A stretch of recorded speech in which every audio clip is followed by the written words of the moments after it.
Hello my dear students, welcome back to our application. તો student start કરશું યુનિવર્સિટીની એક્ઝામમાં નવેમ્બર 2024 ની અંદર જે સ્ટેટિસ્ટિક્સ ડિસ્ક્રિપ્ટિવ સ્ટેટિસ્ટિક્સનું જે પેપર આવ્યું હતું જેનું આપણે સોલ્યુશન. તો છોકરાઓ આજે આપણે ક્વેશ્ચન નંબર 3 કરવાના છે, જેમાં તમને સવાલ પૂછેલો છે છોકરાઓ કે નીચેની માહિતી પરથી મધ્યકના આધારે અને મધ્યસ્થના આધારે શું શોધવાનું છે? સરેરાશ વિચલનની ગણતરી કરવાની છે મધ્યકના આધારે અને મધ્યસ્થના આધારે. છોકરાઓ બે દાખલા એકમાં જ પૂછેલા છે, એટલે દાખલો સૌથી વધારે છોકરાઓ 10 થી 9 માર્ક્સમાં પૂછે આવો. ઓકે, તો જો સૌથી પહેલા તો તમારી પાસે દાખલામાં અહીંયા થી ઓછા છે છોકરાઓ, એટલે તમારે છે ને છોકરાઓ પહેલા જે થી ઓછા અને થી વધુ આપેલું હોય ને તો મૂળ આવૃત્તિ વિતરણમાં પહેલા બદલવું. ઓકે, તો જો મૂળ આવૃત્તિ વિતરણમાં બદલીએ એટલે આપણે પહેલા વર્ગ બનાવવું પડશે. કેટલા વર્ગ આવશે? તો 10 થી 0 થી 10, પછી 10 થી કેટલા આવશે? 20. છોકરાઓ કઈ રીતે ખબર પડે આ 10 થી 20?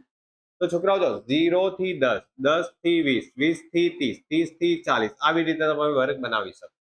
તો 0 થી 10, 10 થી 20, પછી છોકરાઓ 20 થી શું છે? 30 છે. ઓકે, પછી 30 થી શું છે? 40 છે. 40 થી 50 છે. ઓકે, અને 50 થી 60 છે. ડન. એફ ની વાત કરીએ તો છોકરાઓ આમાં બહુ જ અગત્યની બાબત છે, અને ધ્યાન રાખજો છોકરાઓ, આ દાખલો આપણે બે રીતે ગણવાનો છે. બે અલગ અલગ રીત તમને અહીંયા આપેલી છે. તો આપણે આ દાખલાને એક વખત કોપી પેન કરી લઈએ, કારણ કે આપણને જરૂર પડશે. એક સેકન્ડ પછી કરીએ, રવા દો,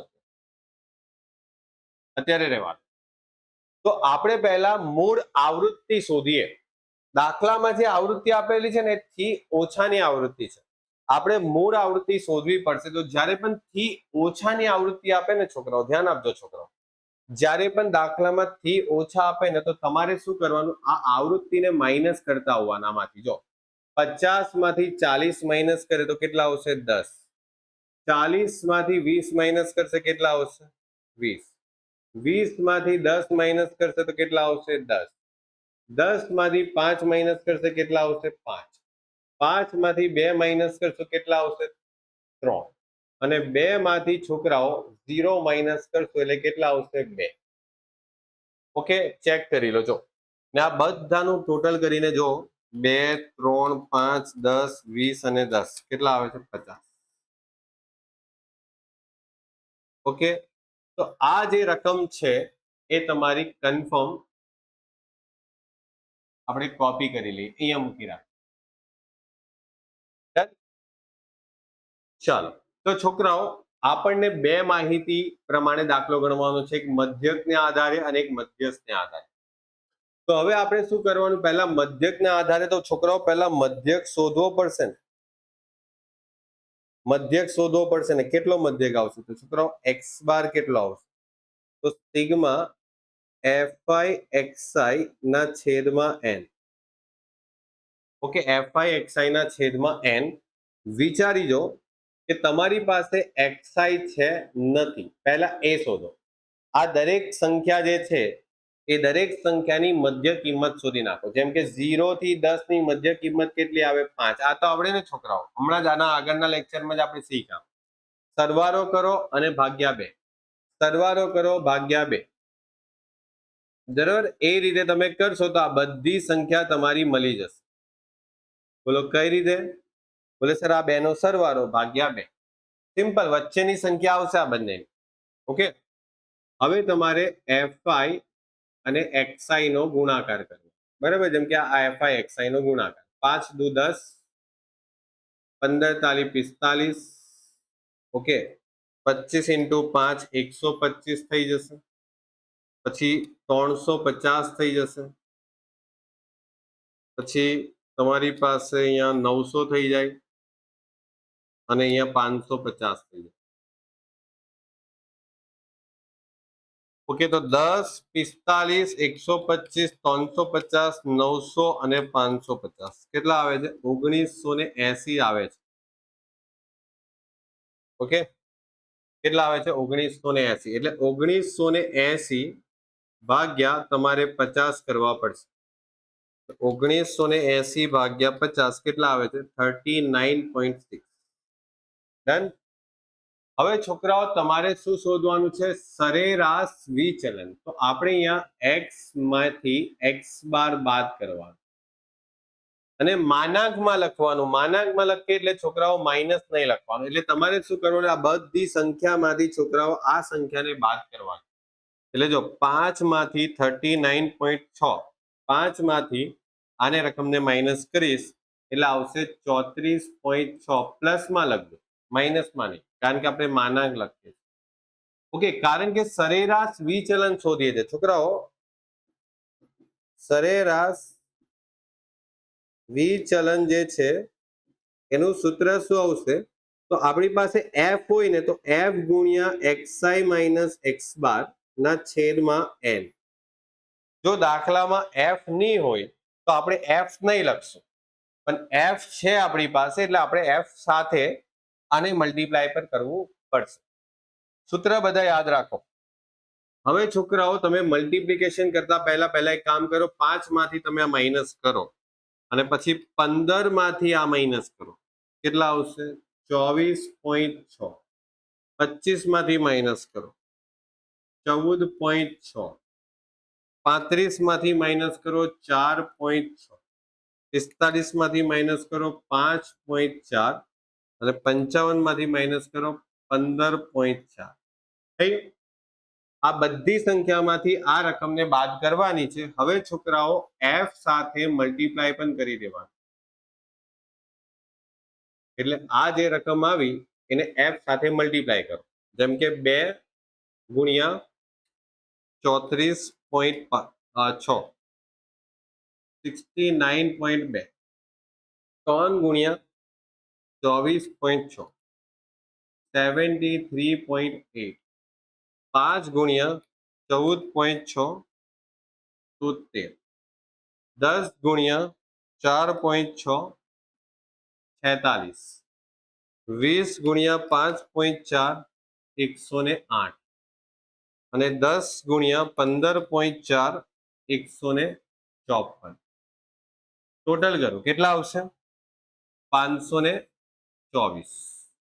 ડન. અને હવે છોકરાઓ 524 સાથે તમે 50 ને ડિવાઈડ કરશો તો કેટલા આવશે? 10.48. ડન. તો છોકરાઓ આ થયો તમારો જવાબ, જેમાં સરેરાશ વિચલન જ પૂછ્યું. છોકરાઓ સરેરાશ વિચલન અને પછી વિચલનાંક પણ પૂછી શકે, તો ધ્યાન રાખજો, એના બી સૂત્ર યાદ રાખીને જજો. આ સરેરાશ વિચલનને આપણે ઇંગ્લિશમાં એને એમડી તરીકે લખીએ છીએ. શું કરીએ? એમડી તરીકે લખીએ છીએ.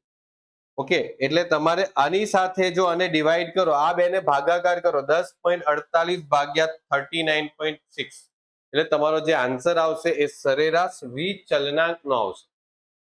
ડન. તો આ થયો તમારો પહેલો સવાલ મધ્યકના આધારે. મધ્યસ્થના આધારે કરીએ. મધ્યસ્થના આધારે કરીએ એટલે છોકરાઓ પહેલા તો મધ્યસ્થ શોધવો પડે, જેને n ડિવાઈડ બાય 2 કરીને શોધવામાં આવશે. મૂ અવલોકન કેટલા આવશે છોકરાઓ? 50 ભાગ્યા 2 મૂ અવલોકન, તો 25 મૂ અવલોકન આવશે.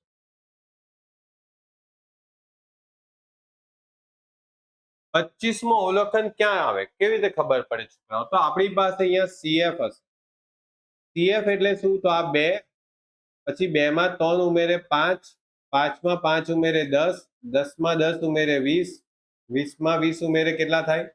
40, 40 માં 10 ઉમેરે કેટલા થયા? 50. તો તમારે 25 નંબરનું અવલોકન ક્યાં આવે? 25 નંબરનું. તો છોકરાઓ 25 નંબરનું અવલોકન જો 20 નંબર સુધી તો અહીંયા છે. 20 પછી જે નંબર આવે 21, 22, 23, 24, 25, આ બધા નંબર તમારા આની અંદર જશે. એટલે આ જે વર્ગ છે એની અંદર તમારું કયું અવલોકન આવશે? 25મું અવલોકન.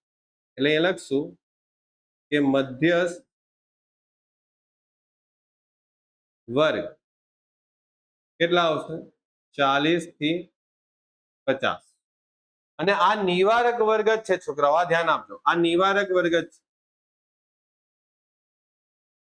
આ કયા વર્ગ છે? નિવારક વર્ગ જ છે. અને નિવારક વર્ગ છે એટલે એમાં એલ કેટલા આવશે? 40. સીએફ કેટલા આવશે? આ બે વચ્ચે ડિફરન્સ કેટલો છે? 10 નો. ઓકે, ચાલો તો આ થયો. અને તમારી પાસે સીએફ શોધવાનો આવશે અને એફ શોધવાનો. તો સીએફ કેટલું છે? અહીંયા 20 છે અને એફ કેટલું છે? અહીંયા 20. ડન. તો સીએફ અને એફ બંને આવી. હવે છોકરાઓ આપણે મધ્યસ્થ શોધવા માટે L plus N by 2 minus CF ના છેદમાં એફ ઇન્ટુ સી. ચલો એલ કેટલા છે?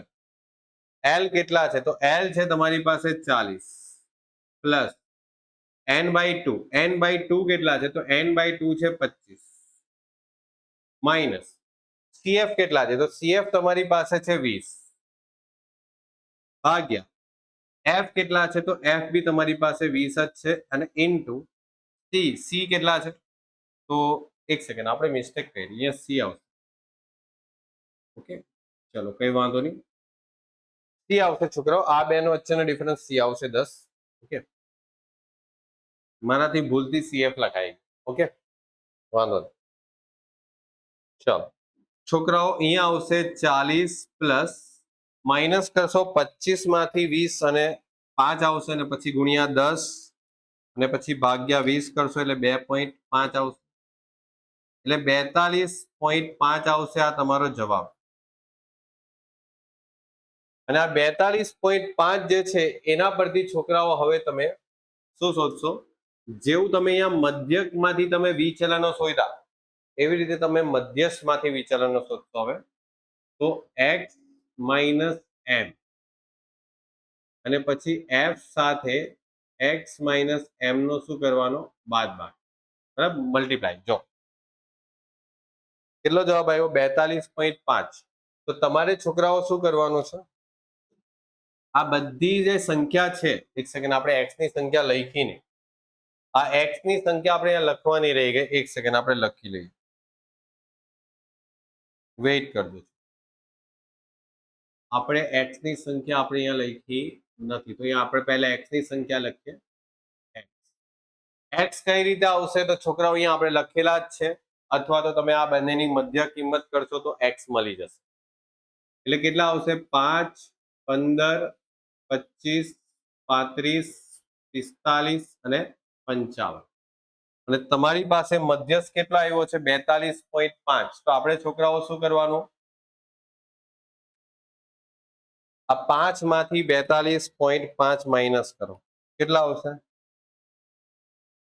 37.5.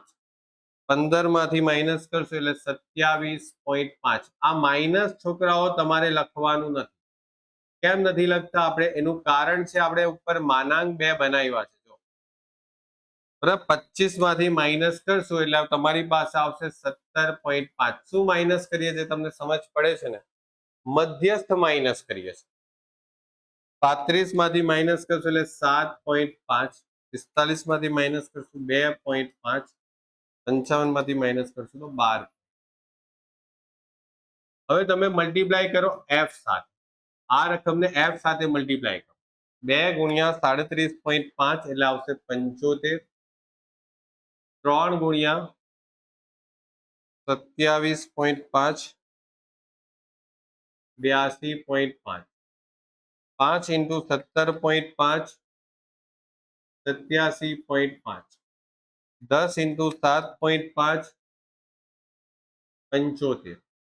20 ઇન્ટુ 2.5 50.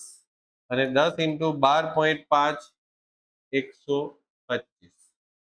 ઓકે, 495. હવે વિચારો છોકરાઓ કે તમારી પાસે જે સરેરાશ વિચલન છે એ તમારે મધ્યસ્થના આધારે શોધવાનો છે. ઓકે, તો સરેરાશ વિચલન તો sigma F x minus m ના છેદમાં n. 495 ભાગ્યા 50. 495 ડિવાઈડ બાય 50, 9.9 આ તમારો આન્સર. છોકરાઓ ધ્યાન રાખજો, 9.9 દેખાશે ને, 9.9. ચલો, તો આ થયો તમારો આખો દાખલો, અહીંયા ફિનિશ. જોઈ લો. ડન. તો આ થયો તમારો પૂરેપૂરો દાખલો, અહીંયા ફિનિશ. આપણે નેક્સ્ટ ક્વેશ્ચન પર આગળ વધીએ છોકરાઓ. ઓકે, નીચેની માહિતી પરથી તમારે શોધવાનું છે એક્સ બાર વત્તા ઓછા સિગ્મા. ઓકે, એટલે છોકરાઓ આને શું કહેવાશે? તો આ જ કહેવાશે પ્રમાણિત વિચલન. બસ, પ્રમાણિત વિચલન, જેને આપણે નોર્મલી એસ તરીકે બી દર્શાવીએ છીએ. આવી આ લોકોએ સિગ્મા તરીકે દર્શાવ્યું. ચાલશે. તો છોકરાઓ તમારી પાસે જે માહિતી છે એક્સ, એમાં છે 50, 70, પછી 64, 54, 72, 52, 55, 48, 60 અને 50. ઓકે, ટોટલ કરીએ બધાનું. તો છોકરાઓ જો 50, 70, 64, 54, 72, 52, 55, 48, 60 અને 50 કેટલા આવે છે? 575. એક્સ બાર એટલે છોકરાઓ તમને ખબર જ છે, સિગ્મા એફએક્સ તો છે ને, એટલે સિગ્મા એક્સ ના છેદમાં એન. આ તમારો જવાબ થઈ ગયો. 10 સંખ્યા છે લગભગ, 1 2 3 4 5 6 7 8 9 10, 57.5. ઓકે, હવે છોકરાઓ એક્સ માંથી એક્સ બાર બાદ કરીએ અને એક્સ માંથી એક્સ બાર બાદ કરીને તમે એનો સ્ક્વેર કરી દો. ઓકે, ચાલશે. છોકરાઓ બે સૂત્ર છે તમારી પાસે એસ શોધવાના, અહીંયા ધ્યાન આપો. તમે બે રીતે દાખલો આ ગણી શકો છો. એસ શોધવા માટે તમે આ સૂત્રનો પણ યુઝ કરી શકો છો, sigma x minus x bar નો સ્ક્વેર ડિવાઈડ બાય એન. કારણ કે તમારો જે એક્સ બાર નો આન્સર છે ને, એકદમ પરફેક્ટ આવ્યો છે. જો ભલે પોઈન્ટમાં છે પણ પરફેક્ટ છે, 57.5. એવું નથી કહ્યું કે 57.5 2 4 3 8 એવી રીતે પછાડી લાંબો જવાબ જાય. તો એવા કેસમાં છોકરાઓ આપણે આ સૂત્ર યુઝ નહીં કરીએ, કારણ કે પછી પોઈન્ટ ડિફરન્સ આવે.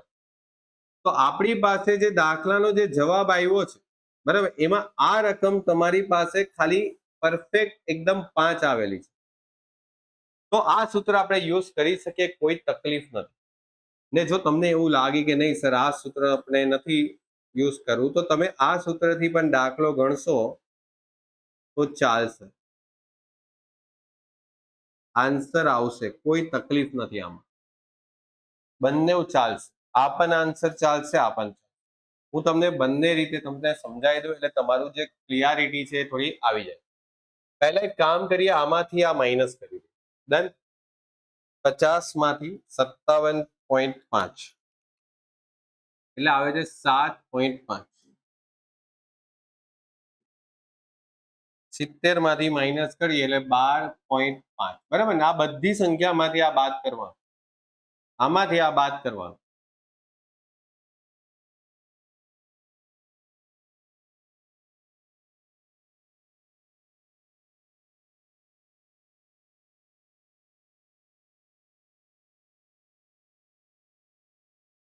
ડન.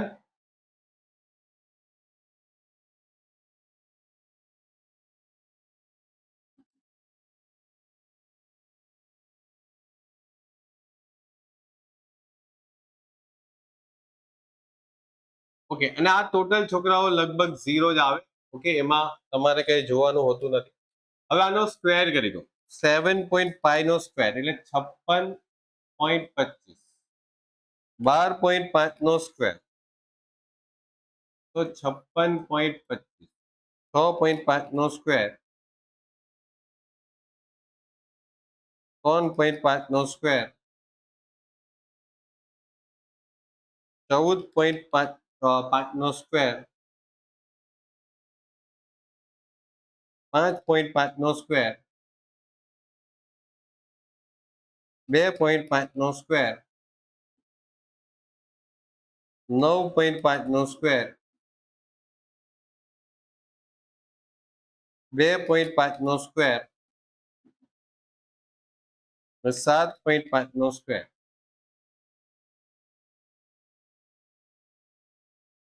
ટોટલ કરીએ તો તમારી પાસે આન્સર આવે છે કઈ આ રીતના. ઓકે, અને તમે જો આ સૂત્રનો યુઝ કરો તો આપણી પાસે જવાબ આવશે 666.5 ડિવાઈડ બાય 10. હવે તમે ભાગાકાર કરો 10 સાથે અને પછી વર્ગમૂળ પણ કરી નાખો તો તમારી પાસે આન્સર આવશે 8.16. ડન. આ થયો તમારો જવાબ એસ નો. તમારે શોધવાનું શું હતું છોકરાઓ કે એક્સ બાર વત્તા ઓછા સિગ્મા, એટલે એક્સ બાર એમાં એક વખત માઇનસ કરવાનું છે ને એક વખત તમારે શું કરવાનું છે પ્લસ કરવાનું. બસ આ કરવાનું.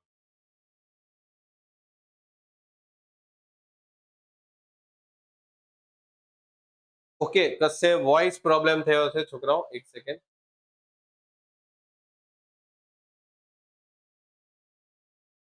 ઓકે, તો છોકરાઓ જો ધ્યાન આપજો કે તમે આને ડિવાઈડ કર્યું, આવ્યો તમારો જવાબ આવશે. હવે તમારે કરવાનું શું છે તો તમારે એક વખત માઇનસ કરવાનું છે ને એક વખત પ્લસ કરવાનું છે. ડન. હવે તમારી પાસે રકમ છે 57.5 માઇનસ 8.16 એટલે 57.5 પ્લસ 8.16. ઓકે, એક વખત આ માઇનસ કરવાનું એક વખત આ પ્લસ કરવાનું. બસ 57.5 માંથી 8.16 માઇનસ કરીએ એટલે 49.34 અને 57.5 માં 8.16 પ્લસ કરીએ એટલે તમારી પાસે આવે 65.86. થઈ ગયું. આ તમારો જવાબ અહીંયા ફાઇનલ જે તમને પૂછ્યું છે દાખલામાં તે આ પૂછ્યું. ઓકે, બસ. હવે જો કોઈ છોકરાઓને એવી ઈચ્છા થાય કે નહીં સર મને આ સૂત્રથી નથી કરવું, મારે આ સૂત્રથી કરવું છે, તો થાય. એનાથી કોઈ જવાબમાં ફરક નથી પડતો. હું તમને એ પણ સોલ્વ કરીને બતાવું. જો તમારા જવાબમાં ફરક પડે છે મને જરાક જણાવજો.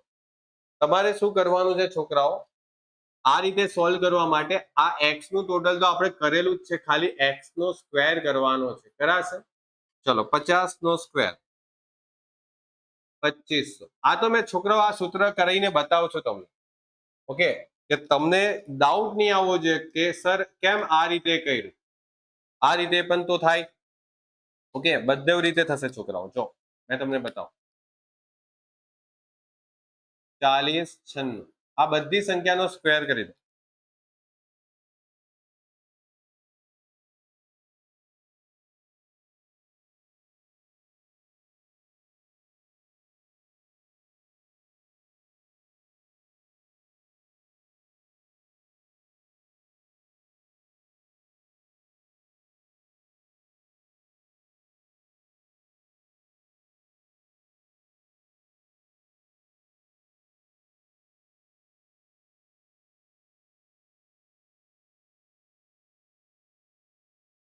ઓકે, આ તમારા બધી સંખ્યાનો સ્ક્વેર અને એના ટોટલ. હવે તમારે શું કરવાનું છોકરાઓ, જો ધ્યાનથી સમજો. તમારે ખાલી આની અંદર સૂત્રમાં કિંમત મૂકવાની છે. જો કેટલા આવ્યા છોકરાઓ, 33729 ભાગ્યા 10 માઇનસ 57.57 એટલે સમજો 575 ડિવાઈડ બાય 10 અને એનો સ્ક્વેર 3372.9 માઇનસ 57.5 નો સ્ક્વેર, કારણ કે ભાગ્યા કરશો એટલે 10 થશે. 10 નો ભાગ્યા કરીને તમે જે જવાબ આવશે એનો સ્ક્વેર કરવાનો એટલે આવશે 3306.25. હવે છોકરાઓ તમે એને શું કરશો, માઇનસ એટલે આવશે તમારી પાસે માઇનસ કરવાથી 66.65 અને એનો અંડરરૂટ કરી દો એટલે તમારી પાસે પાછા 8.16 જ આવે. જો આ 8.16 છે ને આ બી 8.16 જ આવ્યા. જો બંને સરખું જ આવશે છોકરાઓ. એવું કઈ છે નહીં કે આ સૂત્ર યુઝ કરવાનું કે પેલું યુઝ કરશું. બસ સૂત્રની સગવડતા પ્રમાણે તમારે યુઝ કરવાનું છે. કે ઘણી વખત એવું પણ થાય કે તમે એક જ દાખલામાં બે અલગ અલગ રીતે બી ગણશો તો બી જવાબ સાચો જ આવશે. કોઈ વખત એવું થઈ શકે કે કોઈ એક સૂત્ર યુઝ નહીં કરી શકાય. જેમ કે મેં તમને કીધું ને કે અહીંયા જો તમારી પાસે 57.5 છે, એના જગ્યા પર 57.33333 એવું આવતું હશે, ક્યાં તો 66 66 66 આવું, મતલબ પોઈન્ટમાં બહુ લાંબી સંખ્યા આવે તો એવા કેસમાં આપણે નોર્મલી આ મેથડને અવોઇડ કરીએ છીએ, કારણ કે પછી એમાંથી જે તમારો આન્સર છે એમાં થોડો ઘણો પોઈન્ટ ડિફરન્સ આવવાના ચાન્સીસ રહે છે. બાકી જો આ પરફેક્ટ આવે તો તમે આ મેથડ બી યુઝ કરી શકો, આ બી યુઝ કરી શકો. ઓકે, ચાલો, તો આઈ હોપ ક્લિયર થયું હશે. મળીએ છોકરાઓ નેક્સ્ટ લેક્ચરની અંદર. ત્યાં સુધી ગુડ બાય એન્ડ ટેક.